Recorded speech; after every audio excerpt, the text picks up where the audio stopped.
guessing you designed it. I did. Yeah. Yeah. What made you choose the square option? A couple things. I wanted to be able to put it in your back pocket. Uh-huh. So, Just like that. Yeah. Yeah. it'll fit most jeans. Yeah. Or in your side bag. Yeah, and people are opposed to a lot of paper these days, right? Yeah. And it perceives to be less wasteful, I think, to some people, smaller. What's funny is, people talk about graphic design, but a lot of graphic design is formatting. Just straight up like, what's the shell we live in type of stuff. Right. I did these years ago. Oh, you like square too, or close to square? That's my business card. Nice. Yeah, I like square too. It's different. It's, And, people fold it up and put it in their, but whatever. Yeah. And that annoys me, but yeah, this is big. It's like, yeah. It makes you think differently. That's cool. Yeah. True. So I hand it to them with two hands. Yep. And then they're like, "Oh, thanks." Yeah. Like, oh wow. Yeah. I actually did a That's 90-page publication on addiction. We're empowering creative industry, but like part of it was to help people who are trying to break addiction cycles. And what I found was that was its own magazine by itself. Yeah. And so in 2019, we branched off and we built this publication called My Unspoken Truth. And it had the same format and everything, only it was 90 pages. This is just our media kit, it's just showing what we're doing. Nice. And that's really good. Thanks. Well done. Yeah. Some people have fallen off since, but we've retained most of our writers and stuff. Everybody's got their own life to live. And the problem that we've run into with journalism proper, like the written word, is people don't read anymore. No, they really don't. And so getting people to, sign up for a magazine subscription, whether online or not, was very daunting. And honestly, I kind of had to go back to the drawing board. And that's what this is, right? The podcast is where people are. Yep, that's where everybody is. They may only have 10 minutes to read, but they'll have 3 hours to listen. I know, isn't it something? Yeah. I know. I've been doing more of that too. I mean, I listen to a lot of podcasts, especially when I'm driving. And this is good. That was the magazine that branched out. And actually, it has its own feet now. A lot of people write in their own testimonials and stuff, so it kind of feels like, what was that darling or dear Abby? It's kind of like that. Right. People write in their horror stories for addiction. Yeah. A lot of the people are, they're suffering from I don't know what you call it, just like the after effects of someone else's addiction. And they're... That's a whole other piece. Yeah. There's there's a website and videos you might want to check out called I Am Second. Okay. And it's faith-based, but what's cool about too is it's stories of people and their breaking addictions or breaking some cycle in their life. And it's a very simple format. It's really well done. People are sitting in a chair, and they're telling their raw story. Yeah. Yeah, and it's pretty cool. So it's called I Am Second. I'll look it up. Yeah. So we've already started. Okay. I just kind of let it go rather than have some awkward opener. All right. Let's just have it. Yeah. And see what happens. I feel like it becomes more fluid that way. I'll tell you why I called you in and why you're my first guest. One, proximity. We work out together. I got to learn a bit about you just through comments that you'd make and random eavesdropping. I would hear you talking to people or whatever. And I just thought you were really interesting. Moreover, I have an inclination to reach out to people who are, maybe a decade or two older than me, because I feel like there's more life experience there.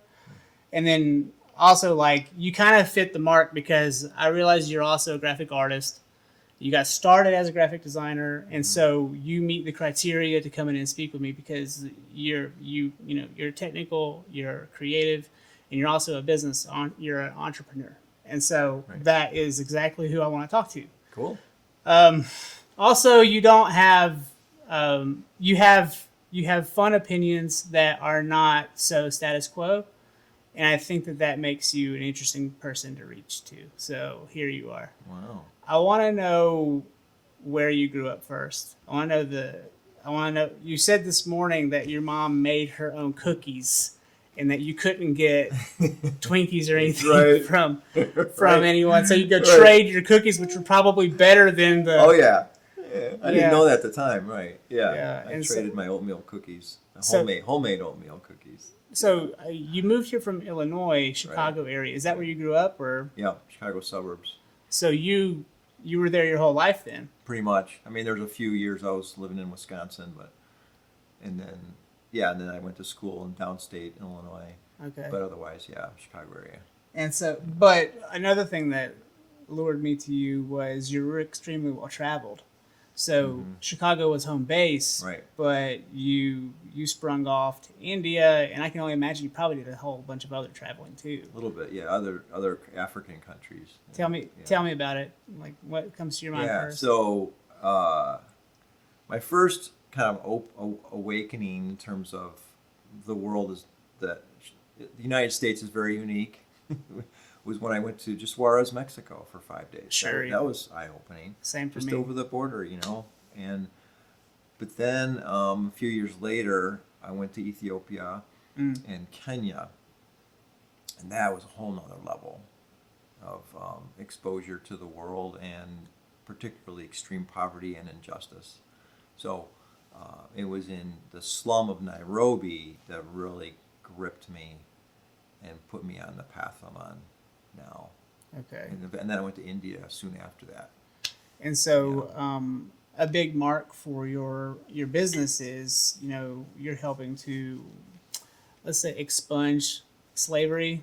Like this is what you hope to do. That's a Right. real dry way of saying it, Right. I guess. Right. But you're trying to eradicate Yeah. slavery of all kinds, not just child sex trafficking, but Right. there's all sorts of there's a spectrum of indenturement, is. right? There's a huge spectrum.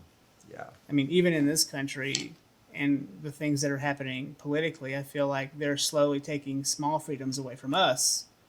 And it feels like we're kind of getting towards some of those same aspects. Am I wrong? Or Well, yeah, I think there's some elements that are brewing. Yes, we're not. It would be a while maybe since we would be to the level that some of these other countries are. But we do have slavery in the United States, and slavery, what I've researched and learned, is a symptom of extreme poverty, more than any other factor. Yes, there are some isolated cases where maybe someone is wealthy and rebellious and gets caught up with some people and ends up moving from prostitution to being trafficked, but that is a very, very rare case. Majority of 90+% of people that are in slavery are a victim of extreme poverty. So as our country, I think, moves more and more to doing things that I think will actually generate more poverty, you're going to have more desperation, and desperation will breed believing the lie of the stranger who says, I've got a better opportunity for you, and you want some money, you want a family, you want the comforts of life. Let me show you how you can get there. And they don't tell you, but it moves from hey, you want to work in this beauty shop, then become someone that does massages, etc., and then say, hey, you want to make some real money. I've got this client that wants a little more than a massage. Now you've entered prostitution. it sounds like the Epstein cases, though. Yeah, right, exactly. Yeah. And so that's a really strange example of it coming to America. No Right. pun intended for the film. Right. But, and so like all of a sudden we have this character like Jeffrey Epstein, and he is in, Manhattan, Right. and he's bringing in, underprivileged youth or less than rich, women, and then they're basically getting into the same situations, Right. only probably for more money than we would see someone in Right. Nairobi or. Well, and I think also as a part of all of us that wants to be loved and valued. Oh yeah. And I think that breeds a lot of this too. If you feel unloved and valued, and you grew up in a very broken home, and you've always been searching to be valued, that can also lead you into this. It's like, oh, they become your parents, your family in a sick way. Well, and that kind of brings me to an interesting, I guess, sequitur. How can we improve the home life of people who, like, how can we make sure that these children have parents that love them? How can we ensure that they don't get, caught in the traps of, daddy issues when they're 14, 15, 16? And, my mom's a guardian ad litem, and she's seeing the gutter, man. And she's in her 70s, and she sees the gutter every day, given she lived it because she taught handicapped children for 40 years. But now she's really seeing it. And she actually gets to go in and make cases to the judge whether or not the children stay with their parents or not. And sadly, often she makes cases for them not to stay. And, that's really sad because these people don't have one kid. They have seven, and how do we, I guess it starts from the ground up. Am I wrong? Like, we have to make sure that these children have a solid family life or a solid community life, and then they grow up to have children, and then they provide those children like a conveyor belt almost. Right. Quality control. Well, most of our experience, my wife and I, who actually partner in this venture, Made Free, our work is in South Asia, India. Yeah. Though I am becoming more sensitive to the potential of what could happen in the United States more and more. But I think that for me to speak best about it would be to talk about it from what I've seen in India. And I think it fits right to what you were saying. So in India, you have, well, first of all, let's just maybe set the stage. There's 40 million slaves today, globally. Okay. 40 million. More than ever in history. Out of now, what, 9 billion? Yeah, roughly, right. Which yeah. sounds like 10%, Yeah. probably 1%, but Yeah. I don't know. But Yeah. it's still a lot of people. Well, it is. And in India, there's 1.3 billion people. Okay. Okay. And out of that 40 million, 40% is in India alone. That's weird. 40%, over 18 million. What's creating that to be the case there? Yeah. Outside of the fact that India is a really big country, I think that plays a role. Am I right? Well, sort of. I think the biggest driver, though, is the extreme poverty and the caste system. So India, by and large, practices, it's been a tradition for a long time, the caste system. And you have different castes, and you if you're in a low caste or a non-caste, which is below the lowest caste, the untouchables, you are considered less valuable. It also fits into the Hindu religion, and that they believe in reincarnation, and you were born into this low caste or non-caste, and I'm sorry for you. You're not a higher caste like a Brahmin, like me, let's say, and unfortunately, because you're in this low caste, you get the crummy jobs or you don't get jobs. And so you're in this destitute poverty scenario, and there's about 300 million people in India that fit that destitute size. Aren't there, correct me if I'm wrong, please, aren't there beliefs that, like, so if you come into that lowest non-caste, before that, in your previous life, you were some form of animal? Or some form of I don't know dung beetle, or yeah, it's a good point. It was explained to me one time when I was a teenager, and this is all I got. And so like it starts out, you're a dung beetle, and then you evolve again into another animal, but then you're a human, but then after that you become a cow. Gosh, I don't know. I haven't really studied that. I know, yeah, they believe that there's that. I'm infatuated with those things. Yeah, I don't know enough about that part of it. I just know that from the human side, that if you're in a low caste, then you are less fortunate, and that drives this slavery scenario. So I'll explain the kind of the typical sequence. So you're a Dalit, which is the lowest caste, let's say, okay. And as a Dalit, you work really hard all day, and you might get the equivalent of $2 a day for a 12-hour day doing a very nasty job. Makes me feel bad when I complain about 75 an hour. Yeah. Right. Yeah.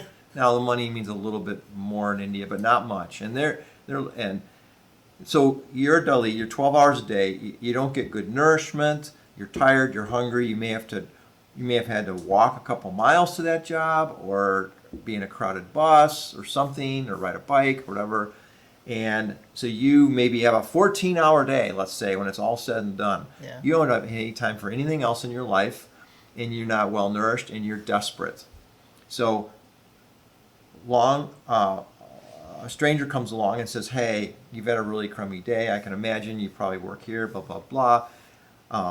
That's really unfortunate. I started a new company. If you want a job, we've got a great paying job. Why don't you come with me? Only to be put in a van and tricked and sold to a brothel if you're a young girl down at the next village, or the next, somewhere downstate. Yeah. And now you are trapped in sex prostitution. You can't get out. That is a very typical scenario. And typically when this happens, are these women? I doubt it happens to men as often. But when these women get caught in this situation, Men are pretty common for men, but it's more of the labor side. I got you. Yeah. But with the women, does this happen because their families just aren't intact, or does it happen even if they have a good family? It can happen even if they have a good family, particularly if you're a girl, because if you're a Dalit and you're a girl, and in India, boys are valued more than girls. So you get two strikes against you. You're poor and you're female. So it could be, in some scenarios, it's really sad to even fathom this, but mom and dad, have children, they can't feed them all. And dad gets approached by another man, says, hey, I've got an opportunity for your daughter, and I could take care of her. And the dad thinks that may not be true, but I want to believe it's true. Yeah.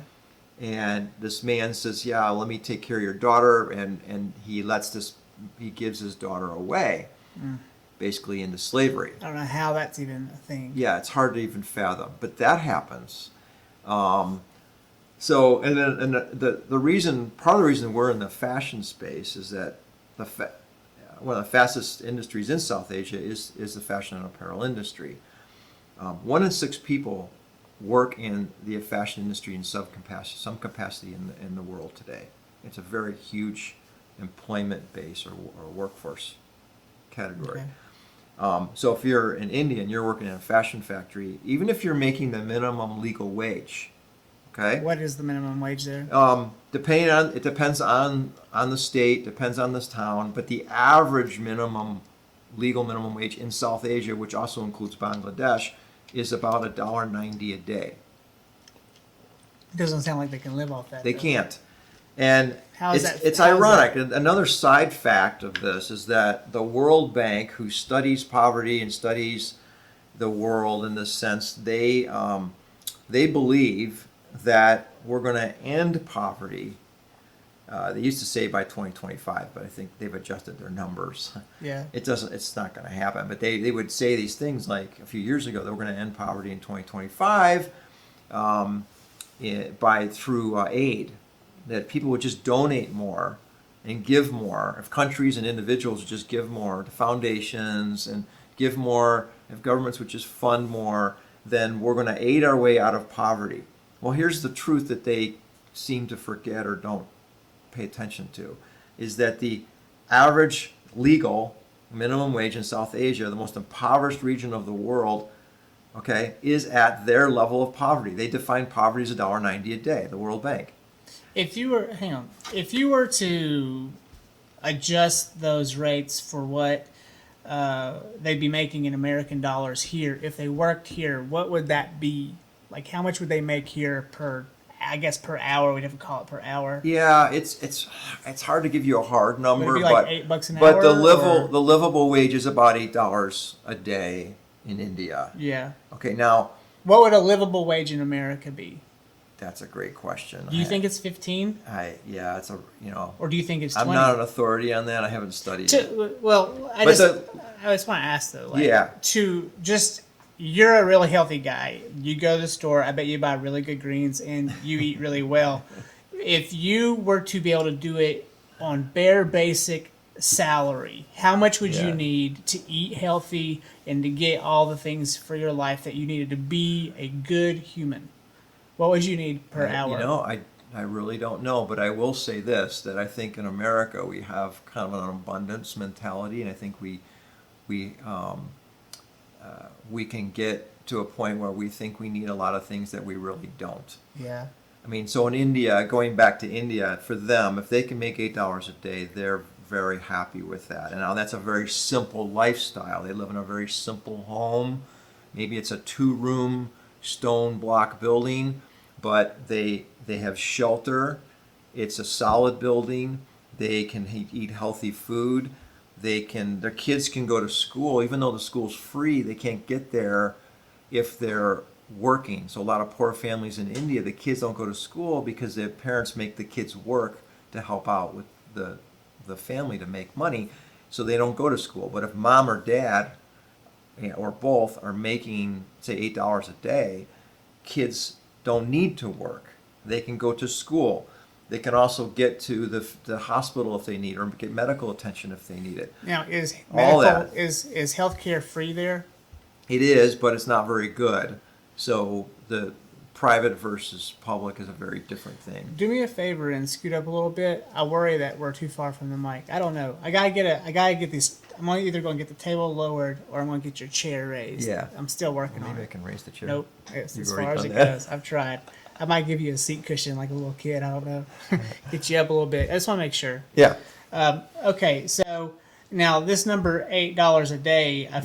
I've listened to a podcast with you, and I believe that's what is that the rate you're paying the people that you've hired in the country? Yeah, and on average, they're making about $8 a day, and they work an 8-hour day in a very clean, safe environment. They also get cared for. They provides food. Some of our teams are actually giving money to the equivalent of a 401k for them.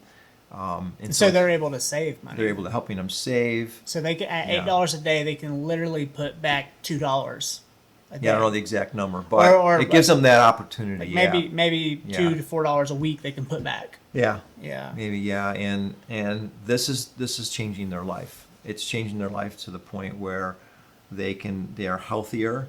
So even in the case of the COVID crisis right now, our teams are very healthy, and very few of them have actually had COVID, and none of them are having any medical issues with COVID. Well, that's what I wanted to ask you about this, because in the mainstream media, they're like, India is dying. Yes. The world is ending for India. Right.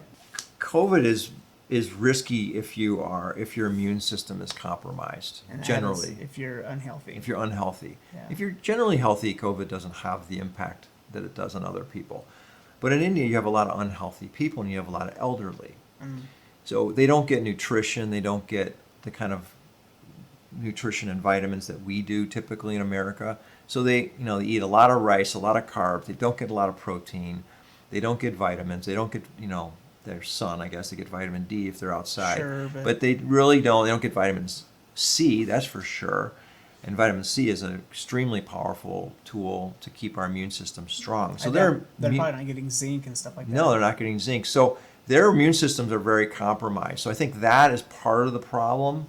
You have a huge population, 1.3 billion, who are not healthy to begin with, and so that's what's happening. So our team, I talked to one of our team leaders who has 200 women in our team there, and they're doing fine. There has been no significant impact because of COVID on that team. What city are they in? They're in Chennai. Yeah. And is Chennai a wealthier city? Or? No, it's pretty typical. It has huge slums and poverty, and it's a pretty big city. It used to be called Madras. It's one of the larger cities of India. I want to get to this one because it's been a big deal in my life. So you're hiring women for the most part, correct? Yeah. I'm sure you have men as well. Yes. But what's the percentage of women and men in your group that you've hired? 70-30 women. 73. So it's like college here. Yeah. Okay. So when I was in college, 2001 to 2005, I was like the only guy in all my classes, almost, right? Okay. Until I got into film, my major, and then it was 50-50. Okay. But in my large like bio class or in my psych classes, it was like women and then like 12 guys. Okay. This has trickled out of the universities during my era and entered into the workforce. And what I've found with my peers, both the men I'm friends with and know, is that most of our wives make as much or more money than we do now. It's just kind of a thing. Like, my wife came out the gates running in 2007 as a pharmacist. Imagine keeping up with that salary. Okay? It's hard. You're paying them $8 a day, and 70% of your workforce is female. And would you call that a patriarchal society? Absolutely. Okay. And so now these women are making $8 a day. Their husbands don't have this same job. Maybe they do, but in most cases they probably do something else. And I bet that $8 a day is a premium rate for most people there. Correct? Well, it's not premium, but it's definitely, like I said, it's a livable if you're in destitute poverty and you're used to $2 a day. So Okay. it's a game changer in that sense. Now it's a definite. It gets them on the right path. It helps Sure. them out of this survival situation. Yeah. Now, to kind of continue on your point, one of the big differences though with these women, many of them don't have husbands. Really? Many women that are in this destitute poverty situation, they've been left by men, or the men have died, and they are left alone caring for children and with their mother in some cases. Okay. So many of these women don't have husbands, Okay. and that's a pretty common situation at this level of poverty. So I don't know the percentage, but I Sure. would say a good percentage don't. So but it is a game changer. You're right. I think that's what you're alluding to, is that in India, this is very unusual. In fact, we go to our teams and we say to them, we need to provide more jobs for women. And they point, but we have some pretty highly technical products. Some of our products require higher skills than women are used to. And the men usually get the higher skilled jobs, especially when you work with leather. And we do a lot of work with leather.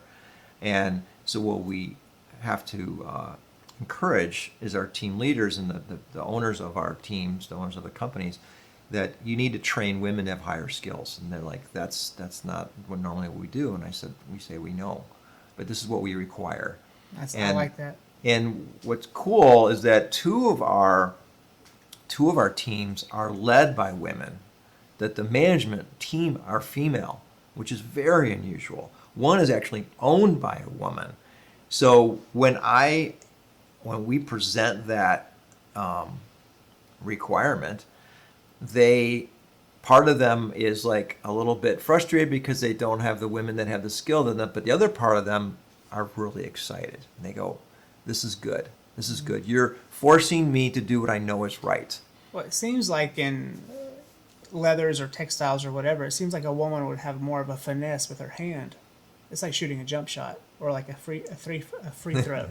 You know, like women have a higher percentage free throw rate than men do because they're really smooth with the wrists. Yeah, you would think. But a lot of these people, men and women, one thing I've learned recently is they really struggle with motor skills with their hands because they didn't get the opportunity to play as children. Why?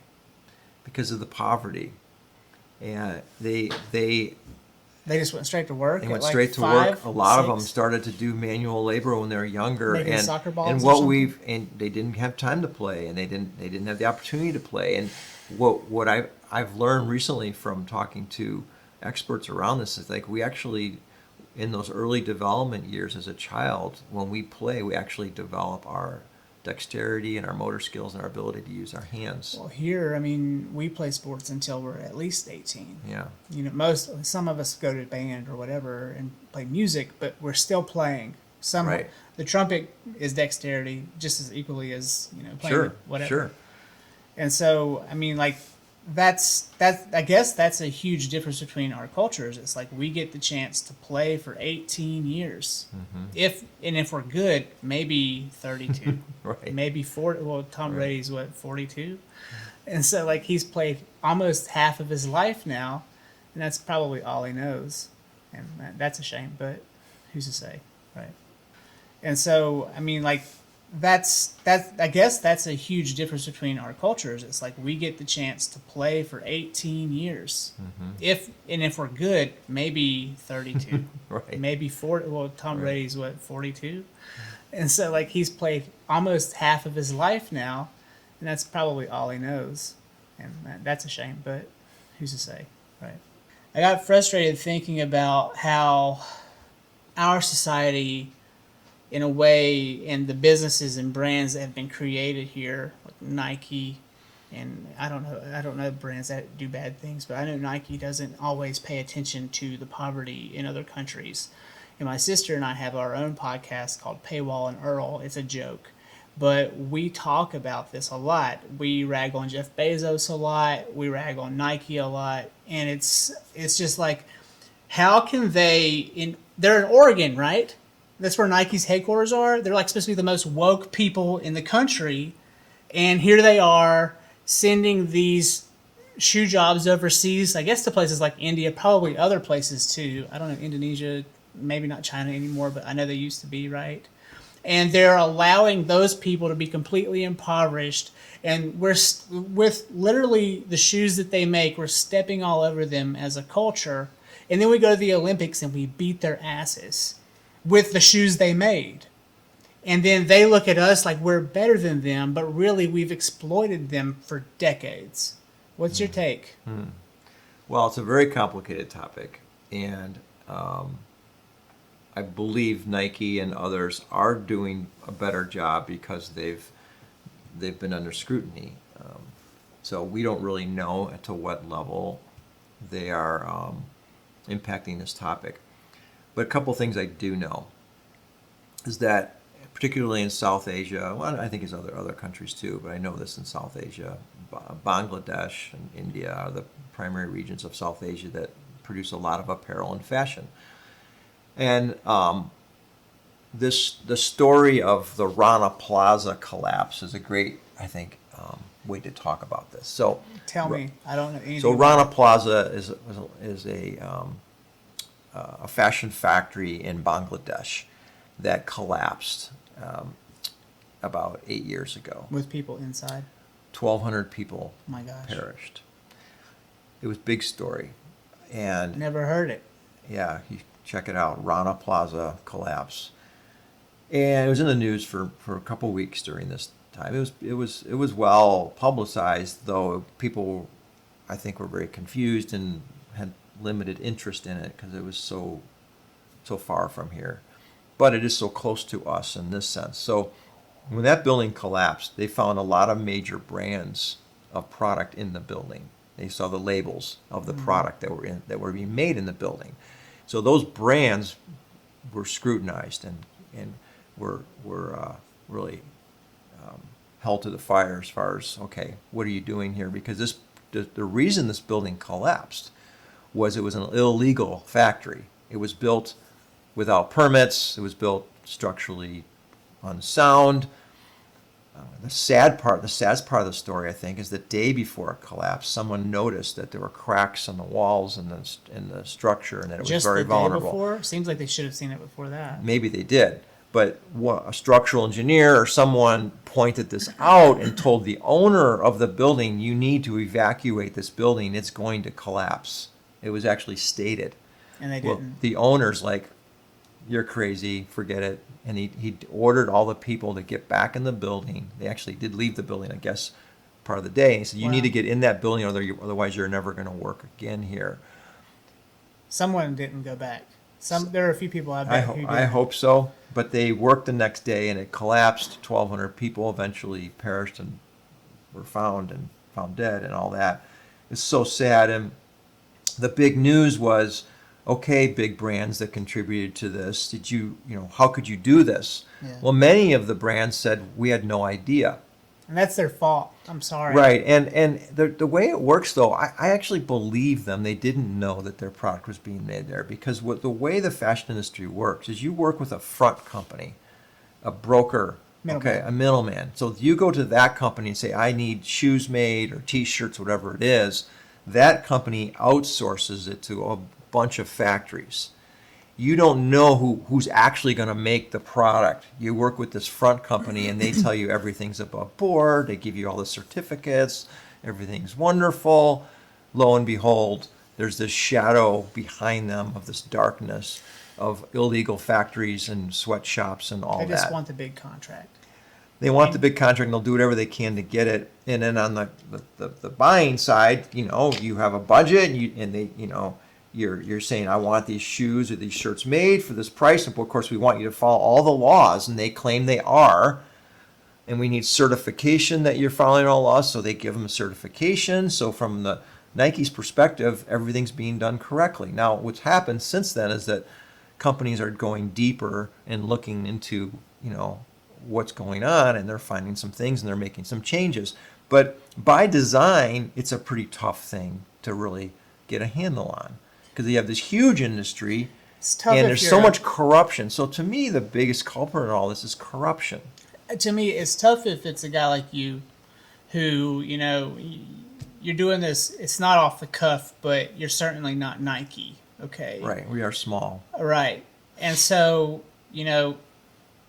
they have the resources to go into Chennai, wherever the city is, and literally build a Nike campus. They could build 100 Nike campuses, and it wouldn't even faze them. And they could have it all up to snuff and deliberately made right. And then these people would be literally going to work on a Nike campus. They could. And I think why don't these people deserve that? Well, they do, and I think that it gets down to purpose. What is your business purpose? And for us, our business purpose is not to just make great backpacks, which we do. Our business that's the result, but the purpose is to create life-changing jobs. Self-sustaining, life-changing jobs. Now, we know that if we want to create more jobs, we have to make a product that people will buy, and it has to be market competitive and all the things that go into a good brand. We have to have all that, not because we want to be this great brand that sells a lot of backpacks to make a lot of money. No, we want to be this great brand because if the brand is good and people want it and follow it, we'll create more life-changing jobs. So the core DNA of our company is self-sustaining, life-changing jobs for the most vulnerable. Now, if you went to any major fashion label, you'd say, what is your purpose? They would say their core purpose is to make high-quality products that meet the demands of the consumer at a good price, blah, blah, blah. To make fashion. Yes. And the labor, and then if you asked about labor, like, oh, of course, we want to make sure that we follow all the laws and regulations around labor. So, but like I said earlier, if you're paying $2 a day, you're not breaking any laws. In some cases. Seems like it. You're not. No, you're not. You're all above. So it's not. Because that's the minimum wage. You have to look, I think, at people and livelihood and quality of life and purpose, and not get hung up on technicalities sometimes. Now, technicalities can be good, and there's reasons for laws and there's reasons for standards and all that, but you have to go in many cases beyond that. And you need to be driven to have a company that is efficient and is profitable, of course, but not at the expense of humans. But the markup on the Nikes is insane. It is. It's $240 for a new pair of Air Maxes. Well, to put in perspective, you could double the wages of a T-shirt maker, and it would add 3 cents to the price of a shirt. I heard you say that on the other podcast. So it's not an issue. And we're proving this. We're delivering a market competitive backpack. Okay, it's priced on point with the best brands out there as a lifetime guarantee. It's handmade. It's made from the best materials. Prices are good too. Yeah, $95. I saw that for what is like a $400 bag. It's $98 for a really good quality backpack with a lifetime guarantee. I've seen a bag like that for sale for way more than that. Sure, Eddie Bauer and places like that. And the point I'm making is that we can do this all while paying people up to 5 times what they normally would make. So why are we able to do that? Well, we're using best practices. We have a very efficient supply chain. But probably the biggest reason is We're not after corporate profits. We're after a reasonable profit to maintain scale and grow the business. But our biggest purpose, of course, is the maker at the beginning of the process. And so it gets into that company purpose, what's your driving force, why are you in business, okay? And what are you doing to support that purpose in every part of your process, your culture? Can I make a weird correlation? This is going to tangent us off into the stratosphere, but we were talking about a high level brand like Nike. I hate to keep saying their name, but like Nike, and how they can have all these campuses, but they don't, and they just let it go to the slums, so to speak, and they work with the middleman, and they just trust that they're doing the right thing. Mm-hmm. The right thing would really be for them to go and build their campus. Now, let's talk about Bill Gates. Bill Gates is restricting access to the vaccines because he wants to make sure that the facilities are up to snuff. And he doesn't want what he says is he doesn't want it to be like Nike and that horrible experience that happened at that horrible factory, right? That's what he's really trying to avoid, so he says publicly. Is that real life? Is he really restricting the access to the vaccines to poor countries because they have the facilities there that can make the vaccine like now, like Ford F-150s, you know? But he's not allowing them to have the patents. Is that the same thing? Is that really what's happening, or is this a money grab for him? Yeah, I don't know. Sorry for the tangent, but Yeah, I wanted to. Yeah, that's a good question. I have no idea. You know, yeah, I have no idea. We don't know exactly what's going on. So quality control is important very with important. vaccines. It is important, and there's a case to be made around that. But we don't know if that's the reason or if it's something else. You're right. Okay, sorry, I didn't mean to get off topic. That's all right. I just wanted to ask that because it's so. No, it's a good question. On your last podcast that I don't know how many you've done, but the one I listened to, these guys were up here in town, and you sat down and talked to them. It was good. It was a good talk. You talked about how you had a few profound experiences that led you to this, and then you just mentioned earlier you were in Nairobi. Is that right? Yeah. What happened? Were you dehydrated and just like saw like a vision in your hat? What happened? Was this a Mormon moment? Like, no, I'm kidding. But you know what I mean? Like, how did you come to... Right, yeah. So, I was in the slum called Kibera near downtown Nairobi, Kenya. It's the largest slum in Kenya. It's said to be, there's 500,000 to 1 million people in this slum the size of 1 square mile. Wow, that's a lot which is of people. unfathomable. It's a very dark place. There's open sewers. There's very little infrastructure. And we were there. I was there with a group of men, and we were meeting with this woman and her ministry. It was a Christian ministry, and they were creating jobs and caring for women that were HIV positive. These were really girls. They're probably 15, 16-year-olds. Already HIV positive. Already had children, many of them. And they were making jewelry.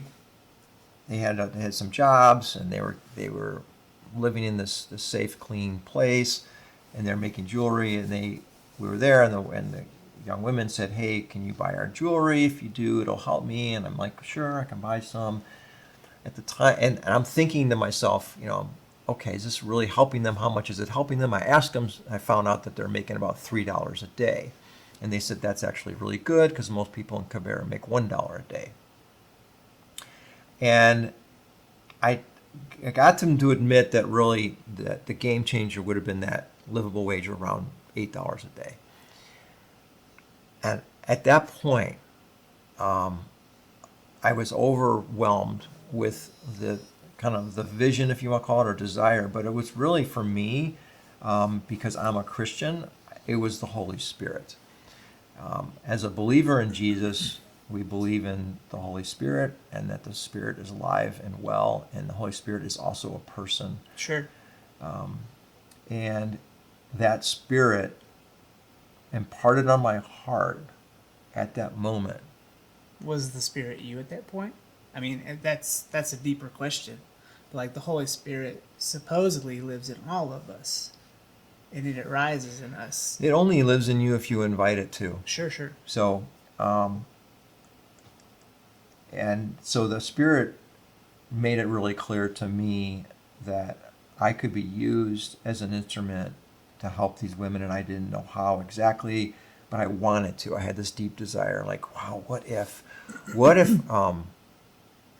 I could be a part of helping to create jobs for women like this to make $8 a day? And what if we could do something in the fashion industry that engaged the largest generation in history, which is the millennials, who were very much, this was 10, 11 years ago, who were very much showing their interest in cause purchasing, wanting to change the world, having impact, justice, things like that. So, and I had been studying this topic prior to this trip. For the year or two prior to that, I've been reading books and I've been getting to know this generation, and I saw trends. I saw trends that were different. I saw that millennials were willing to support a brand if they thought it was going to help make the world a better place. Yeah. So I was overwhelmed with this feeling of what if, and I need to do something. Came back, shared my desire with family and friends, and then eventually my wife Catherine, who became a part of this early on in the development of the business. And it became very clear that we were to start this business. Well, it seems like a no-brainer. Like it seems like it came to you like that, but like after the fact, you're like, duh. You know, like that's what to me doing. It was. To me, it was a no-brainer. Well, do you have children? I do. You do? Yeah. They're millennials, I guess. Yes, I have two millennials. So one they're Gen Z. in your ear. Yeah, all exactly, day. and they helped drive some of this. So they came to me and said, you know,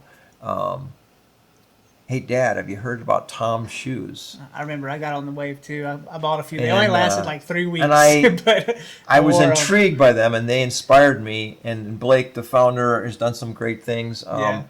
Though at the time, and this has changed since then, at the time, a well-intentioned humanitarian brand was actually doing, there were some unintended consequences to this that really troubled me. And that was that this buy one, give one model, which is alive and well today. There's many buy one, give one models, right? You buy this, and then for every one you buy, we'll give the same item or something similar to someone in need. Mm-hmm. As great as that sounds, it's only dealing with a very small part of the problem. Yes, people need shoes in poor countries. You could argue that's an important thing. Okay. Yeah. But is there another way to get them shoes? So, for example, in Cabrera, the slum, I asked the woman that was in charge, I said, have you ever heard of Tom's Shoes? And she said, yes, they sell those here. And she was disgusted. Why? And I started to think about it, and it all made sense. So Tom's does these large shoe drops in a village, a poor village. They drop 10,000 pairs of shoes and for children in the village so they could have shoes. Kids come rushing, they do a video, beautiful video thing about it and all that. Kids go home to their poor slum village. Shoes last 2 weeks. No, they don't even last 2 minutes. Because what happens is the shoes get taken from the mom and dad and they go sell them in the market for food. Rude. So think about it. But I empathize with the parents. So you haven't had a good meal in weeks and you're starving. Shoes is last on the list. Yeah, they're just barefoot. They're desperate. And I don't think we in the United States, many of us, there are some, but many people in the United States don't understand what destitute poverty is. I don't understand it. I don't. And I've seen it, but I still don't completely, I can't appreciate it personally. I haven't had that life. I haven't, I go 24 hours if I don't eat, and I'm just a mess. I can't imagine going multiple days and not having good food too. So the shoes aren't really benefiting the kids. You might as well just give them a meal, because that's essentially what they become. But the story gets worse, because the local shoemaker in the village who could maybe make some shoes now can't make shoes. He's out of business. Yeah. Or she's out of business. And there's this fear in the village of the next Tom shoe drop. Can you imagine being that shoemaker? Yeah. What am I going to do? So the example I give is like, oh, free stuff is good, huh? Yeah, you think giving away free stuff to people in need is good? Yes. Okay. How about this? Let's say that you've worked so hard and you have this little cafe in downtown Black Mountain, which we are in right now, right? And this little cafe, you've worked really hard, you're barely making it, and a bunch of people got together and decided to donate money to create a free cafe right next door. It has the same thing that you have, but everything's free. How would you feel about that? I'll be happy about it. Yeah.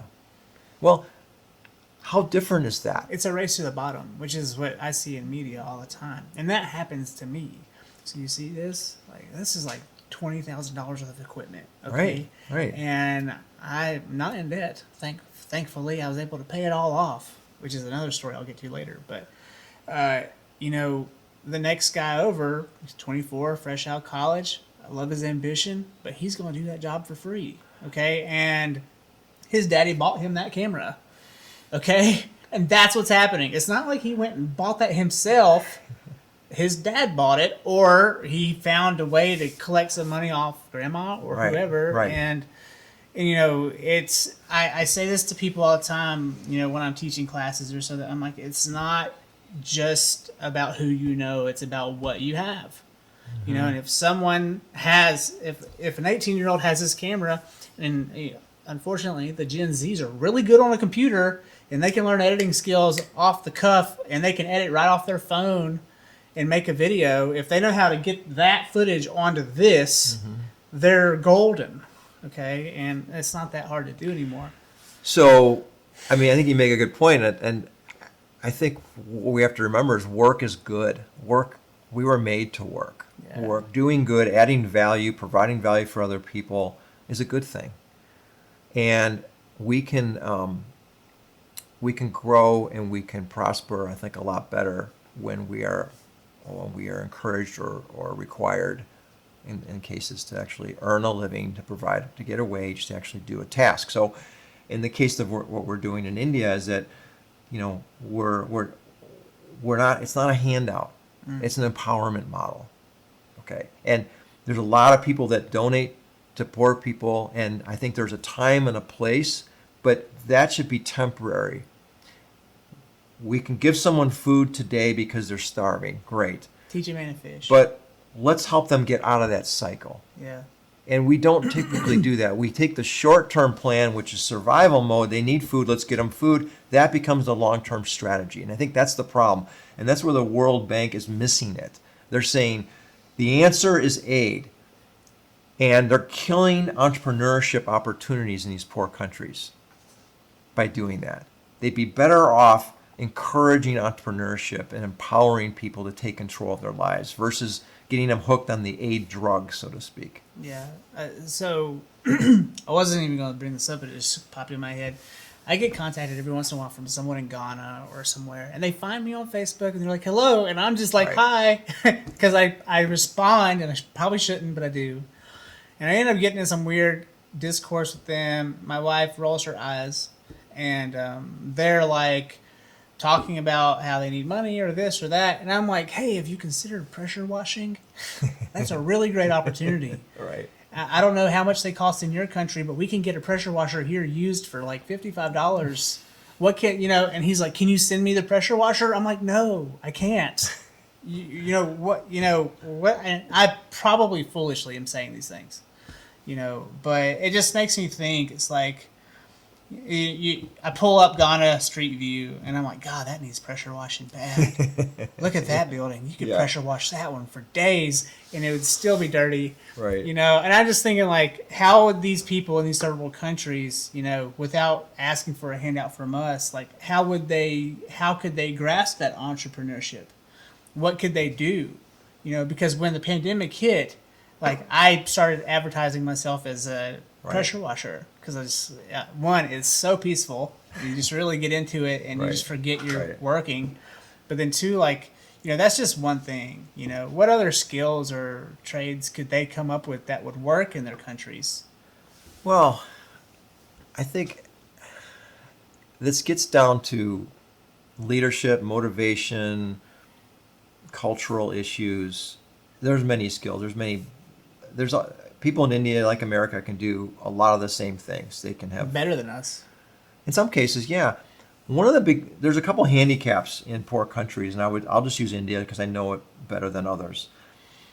In India, as a child, you go to school, you are punished if you're creative. You're taught to learn rote.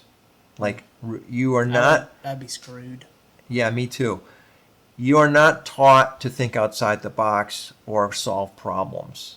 They want you to be specific. They want you to memorize. So you're basically indoctrinated into a memorization, be a good robot, and then when you become an adult, that's all you know. That's the only mindset you have. Is like, I'm a hard worker, but you need to tell me exactly what to do, and I'll do a repetitive task over and over again. And they're not really thought to solve problems and be creative like we are in America. America is a very entrepreneurial culture because I think we look at failure differently. We look at failure, especially more so now, as the opportunity to learn and to find discover something a better way. Failure is the process. But do they not see like how we're doing that? And do they not? Because it seems like in a way they're almost trying to be like. No, I mean you really can't understand it unless you're actually here in a culture. I mean, they see what they see on TV. They see the results of America. Well, back in the day, right? Like the 60s and 70s and 80s, everybody wanted to be a doctor, a lawyer, or something else like that. And I guess they saw that, and that's kind of what they're doing, right? A very small percentage. Very small percentage. A good job is work at a call center and basically follow a script. And that's that rote part we're talking about. This is where, so the call centers, they all seem to be in India. Can I tell you a story? And I just want your feedback. Okay. And this is about the pandemic. Call me a conspiracy theorist. So in January of 2020, I had been making payments on my Amex card for my business religiously. It was like locked in. It was auto pay. And all of a sudden, I get a notification. You missed a payment. I'm like, how did I miss a payment? I had auto pay set. I've had it set for 2 years. What's the problem? I try to get on the phone with Amex. Sorry, we can't talk to you. You have to talk to the collector. They just hang up. And I'm like, what's going on? And I called a couple more times. I didn't get anywhere. I let it go. I just didn't do anything about it. And I started getting calls from this company. I can't remember the name of it. It was like something credit, blah, blah, blah. It was an Indian person on the phone every time. They're like, hi, we're here to talk to you about your outstanding debt, which insulted me because I had been making religious payments on my Amex card for 2 years, and I don't miss payments. And I was like, you're a scam, boom, and I just hang up. And this was a cat and mouse game. Went on for like 60 days. And then finally, after I got some confirmation, after like an hour on the phone with someone at American Express who told me in person that they could not help me anymore, I had to talk to the credit agency. I finally just called them. When I called them, I got this nice person on the phone, and I apologized, even though it's probably 100 people I talked to, and I told them the situation, and they're like, yes, we're sorry, we don't know what happened, you're going to have to make this payment. And I was like, well, this is unfair, I don't know why this is happening to me. Okay.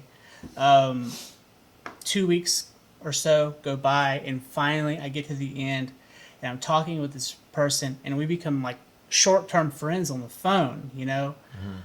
And part of my strategy was to kind of like befriend them and talk to them and get to know them a bit more. But also, what they didn't know is I have friends who are Indian here because my favorite dish is butter chicken. And when I lived in Salt Lake City, there was Royal India was literally, here's my house, here's the street, Royal India. And so like 3 days a week, I'm in there eating, like sitting down, like beautiful dishes, vindaloos, whatever I wanted. But I would always go back to the butter chicken, medium spice. And they got to know me so well, and I do this at all the restaurants here. You go with me down to the sushi spot in Black Mountain, they know my name. They're like, hey, Josh. Well, at the Indian place, Darshan Darshan Patel, I see you. Anyways, well, he's like, Josh, and they know I'm in film, and they're like techie, nerdy type guys, and they're like talking to me about film a lot, and I became their friends, and so when I was on the phone with these people, I said, I just want you to know, like, the impact that your culture has had on our society and how positive it has been, because it's true. I'm not lying. I'm not buttering their chicken. I'm really seriously saying that. Like, I could say it with a tear in my eye, how much I love the impact the Indian culture has had on our society, much like the Mexican culture has, in my opinion, for the food alone. Okay, but then also like their kindness, how well mannered they are. They're so polite and intelligent, the whole nine. And long story short, I owed $6,200. I got out for $29, and that was it. And my Amex card was paid off, and I'm 100% debt free. And I've been debt free since May of 2020. But what's weird to me is that in January, American Express sloughed me off just before the pandemic. Why? How? They had to know something was coming, because I've heard that it's happened to a lot of other people who were on American Express too, not just me. I don't know. You don't have to add to that, but it came across peculiar that 2 months before the pandemic, they try to shake, because I guess I had been paying the minimum for too long. That's what I get. And then they were like, let's just take all these people who've just let's just get rid of them, send them to this creditor, and then we can like they're shedding a skin or shedding weight. I don't know. It seems strange to me that they would do it that way. Yeah. I don't know. Sorry. Nothing to add? No. I'll go to my questions. Credit card debt's bad. That's what I'll add. Yeah, we don't want that. Well, no, but like being debt free during the pandemic was huge. Yeah. And well, I think it gets kind of in a roundabout way. You're pointing out the importance of being self-reliant and and being responsible with your money. Well, I think that, and how can we help people do that aren't as fortunate maybe as we are? Well, I want to debate you a bit. You had said a few things in the gym, and you're talking about like people getting off unemployment. Okay. I didn't have unemployment, but I did get pandemic assistance for small business, and it came in clutch. I mean, I built the studio with part of it, okay? But I'm not like the average unemployed, okay? I'm not just taking it and going and buying cigarettes and beer. Like, I'm putting it to work. Like, I make it work, And I built all of this stuff by hand. I didn't buy this table. I built it. I got this part. Nice. Thanks. But I just, when it comes to, like, gig workers, like especially in an industry that was crippled like mine, the film industry, like for me to make a living right now off of my gigs alone, off of my jobs alone, is hard. It's real hard. What's your take on the pandemic assistance that's still running right now and how it's helping these small business owners who have pandemic assistance? What's your take? Well, I believe in the power of the markets, of the consumer, and I believe in the way our country's been formed around capitalism in a positive way. Capitalism can be used for ill or good. I think there's been mostly good. And if you look at the pandemic, and you can find experts that will support this, that if we hadn't have shut down, we would have done even better. I don't disagree. So I think what this shutdown created an unnecessary consequence, I believe, and it's very unfortunate that small business got I think screwed. That Walmarts and Targets could stay open, but the small mom and pop shop had to close. To me, that made no sense. It's unfair. It's not fair. And that these restaurants who are already working on thin margins, having a restaurant is a very difficult business to begin with. I'm aware. It's very thin margin, very risky. And to tell them that they could only operate at a certain capacity is impossible. They can't make any money.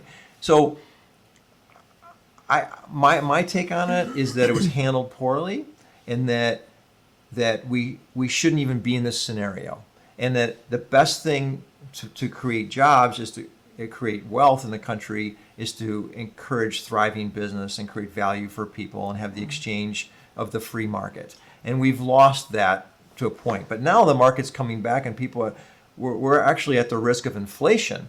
And this aid package that's out there now is actually, and this is my opinion, these are economic experts. If you do the research, there's many experts that say we're actually enticing or creating inflation through this last bit of aid. It didn't need to happen.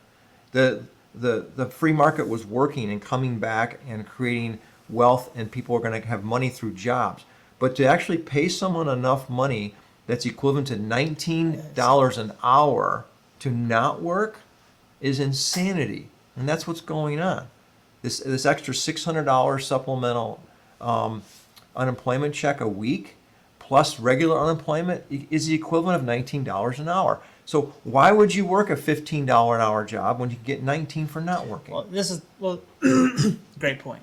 But this is the thing. Why are these jobs? And I know a lot of these people probably work for small businesses and stuff, but like especially on the corporate side, after that giant corporate grab that happened in 2020, let's just not shy away from that. That's what it was.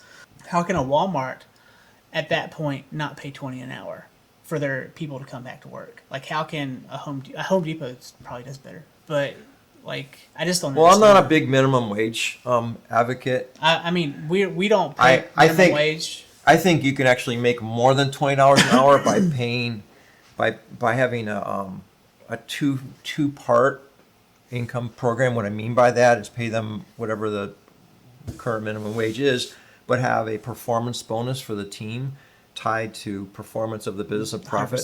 100%. Treat employees like owners, and I think they will make a lot more than any minimum wage requirement. And on top of that, the company will just do so much better. Yeah. So I'm an advocate of a team-based culture where everybody has skin in the game. Because if you just pay people $15 an hour for showing up, what's going to happen is, and this is the sad outcome of a $15 an hour mandate, is you're going to have unmotivated people, and the employers are going to reduce their staff, and they're going to automate, and they're going to change their business models to reduce the need for humans, and you're actually going to create more unemployment. I've worked, especially in my 20s and early 30s, I had jobs where I was working under a boss, and then I've also been the boss. And one thing that I noticed happened when I became a boss was they very quickly will write you off as an idiot. Like if they think that, you know, whatever, for whatever reason, some of them just have malicious intent. Some employees just don't do what they're supposed to. But then also, like, it seems like the moment you're like sitting here on a pedestal, like you're the target for also, and they won't tell, like they'll be nice to you to your face, but then when they go back to the corral, they're talking total shit about you and your mama and everything about you, it seems. And I don't understand what that is. Is that an American thing? Or is that because I'm literally trying to be the best leader I can. I'm even down on the front lines pulling with them, like, and I still would get that type of weird reaction. You're talking about leadership, and I think there's good and bad leadership in every country and every culture. I mean, I think that's what it gets down to is some people are not meant to be leaders, or they don't really want to be leaders, or they have ill intent as leaders. I think it gets down to the heart motive. Why are you doing what you're doing? What is your business about? Do you care about your culture as a company, or are you all about the bottom line? Are you really want to add value to society? I mean, these are the questions that you should ask if you're going to go work for a company. Do they care about those things to begin with? And if they don't, I wouldn't work there. But the ones that, if you look, there are maybe some minor exceptions, but for the most part, if you look at super successful companies today that have been there for the long haul, they typically have a really good culture and they care about their people. And the ones that all they care about is the bottom line and they don't value their employees, they have really high turnover. They have poor customer service typically. And at the end of the day, they don't really survive the years that a long range company does. If you look at some of the, you look at Chick-fil-A, for example, they have an amazing culture. Sure do. They care for their people. They value people more than their product and more than their business. And it shows. But they get a lot of heat in the press because they're a conservative group. Sure they do. Sure they do. But their employees are more motivated. They get paid well. The customer experience is one of They the keep best. a higher level of employee too. Absolutely. I was just there yesterday and I was like, gosh, she's sharp. Yeah. Just one of the girls on the line. They value their employees, so they train them well. They lead them well, and they're the fastest growing company in that category. And the chicken's just okay. I mean, it's good, but it's not Bojangles, okay? Like, it's not as Well, good, you know. I'm just getting to know Bojangles. I can't Sure. say. You're not from here. It's fine. I get it. I don't know, but it's strange. I want to, we touching on millennials, and I guess they're Gen Zs. The people who are working at Chick-fil-A now are probably Gen Z. But, It's both. Yeah. So you have $2 who are millennials. I'm a Xennial. I'm like, they call me a geriatric millennial now. That's You're what Zennial. You're an older millennial. yeah, Yeah, I'm you're- at 82, like 82 right there. Yeah.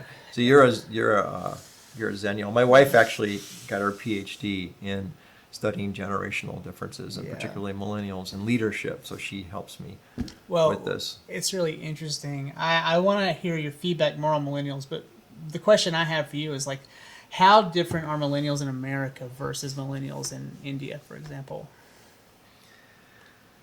I don't know.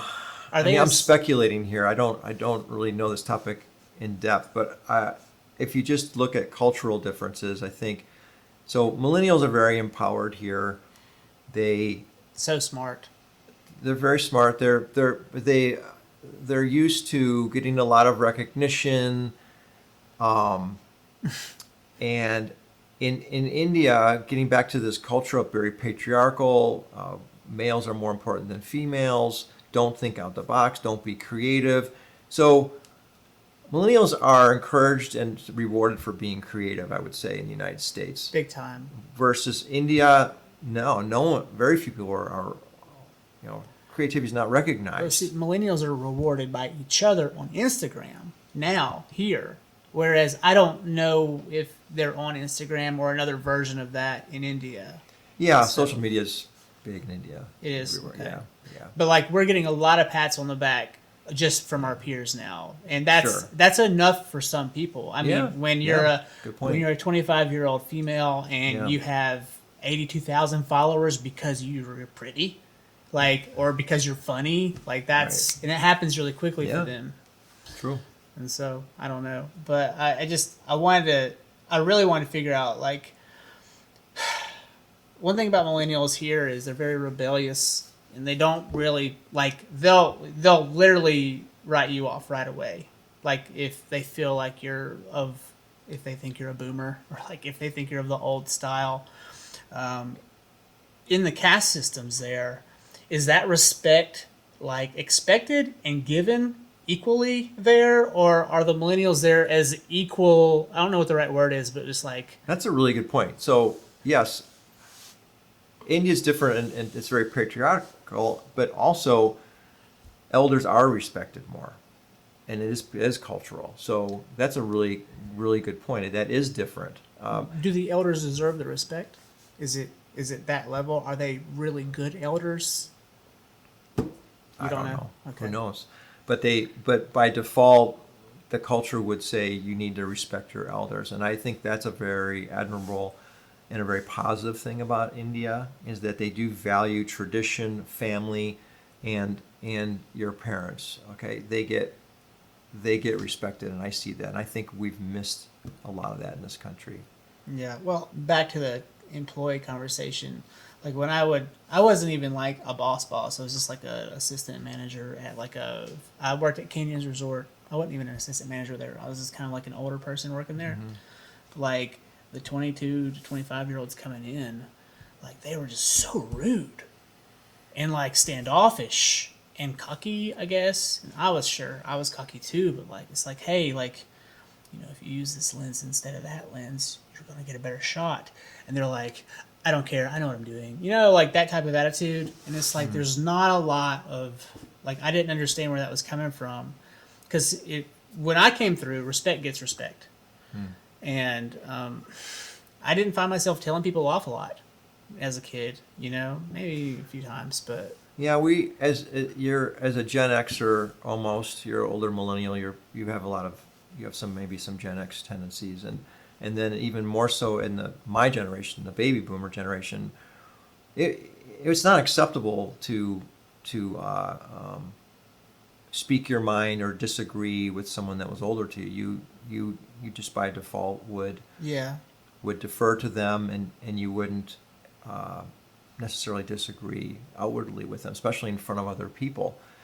That has changed. Yeah, millennials feel that they have that freedom, and part of it though is the way they were parented. So, boomers raised most millennials, and boomers wanted to give their kids a different upbringing than they were used to. And so, as boomers, you were told to be seen but not heard, and they wanted to encourage their sons and daughters to have expression and to be heard. So they fostered that in the family environment. Like what my wife tells the story in her training is that if you were a Gen Xer or a boomer and you're a child and you're going on a vacation with your family, your parents told you where you were going to go on vacation, right? Said, we're going to Disney World. Today, or what millennials grew up with was, it was a family meeting and the millennials had a very strong voice as to what the family was going to do. yeah. So they had this really strong voice, and they kind of expressed their opinion. So now you go into the workplace. What's happening is millennials are having that same dialogue with their superiors, and they're telling their superiors, Yeah. "No, I don't agree, and I think we should do it this way."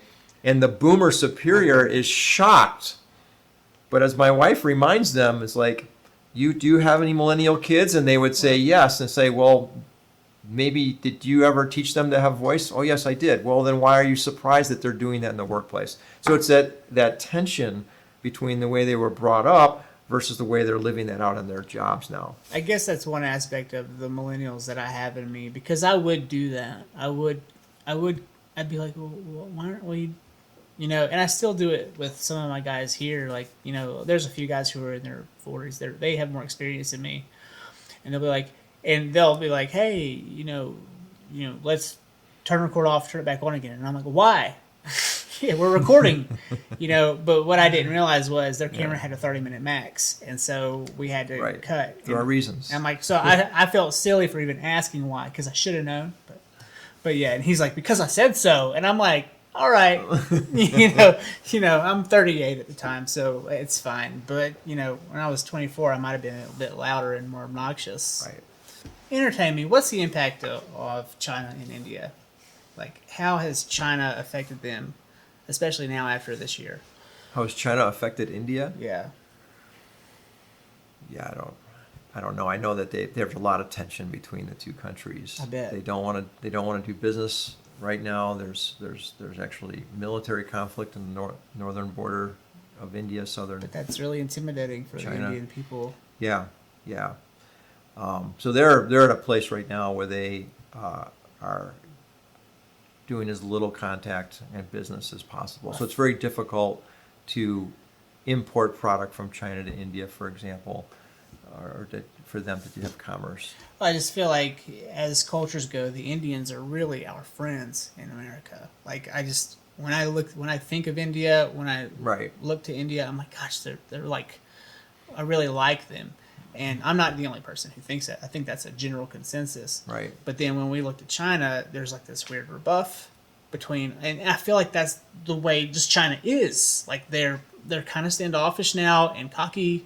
And I heard them talking to one of our diplomats, and the diplomat questioned something they were doing, and they said, as an American, you are not of a level to speak to us about this issue. And that was like, well, kind of we are. Are we not equals here? There's a big cultural thing too. Asia in general, and India has some of this too, is that they're a avoid shame and maintain honor culture. Well, we just kind of let the shame wash all over us. Right, Apparently. we inherited a lot of our European cultural attributes where we can speak our mind, and that disagreement isn't necessarily a bad thing.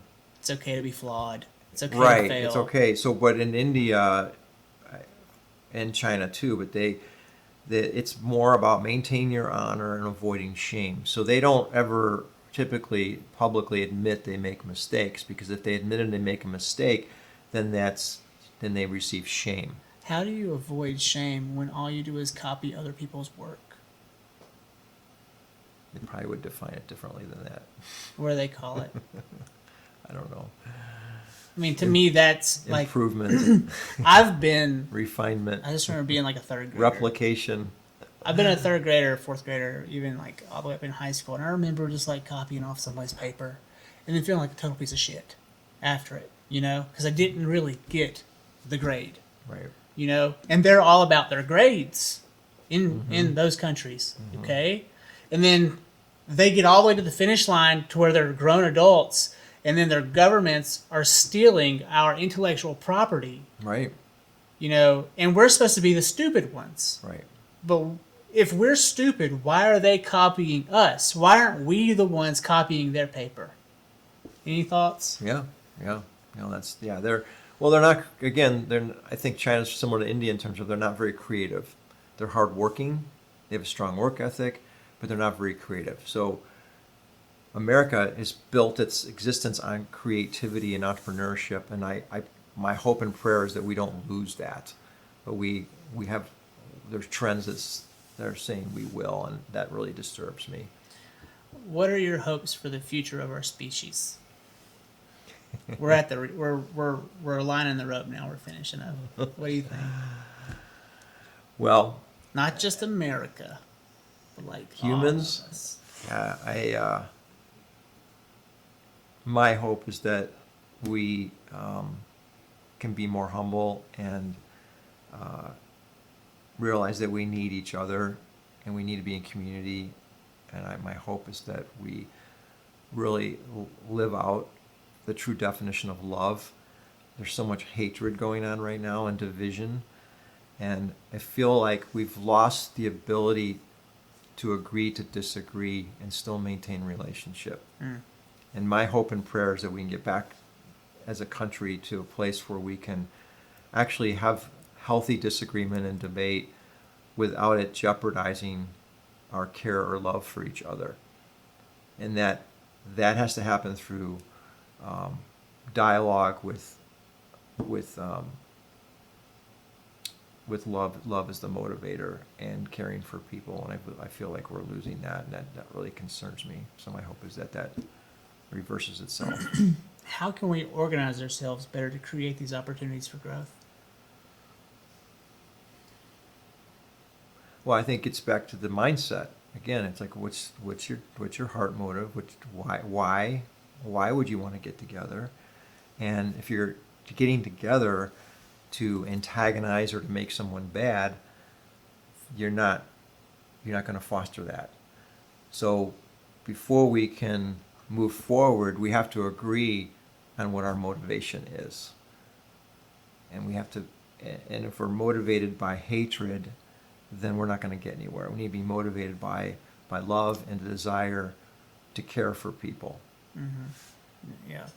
Outside of our own selves. Outside of ourselves, yes, absolutely. In regards to ourselves, what can an aspiring person do who may or may not have had the epiphany that you've already had? Like they're still waiting for that epiphany to come.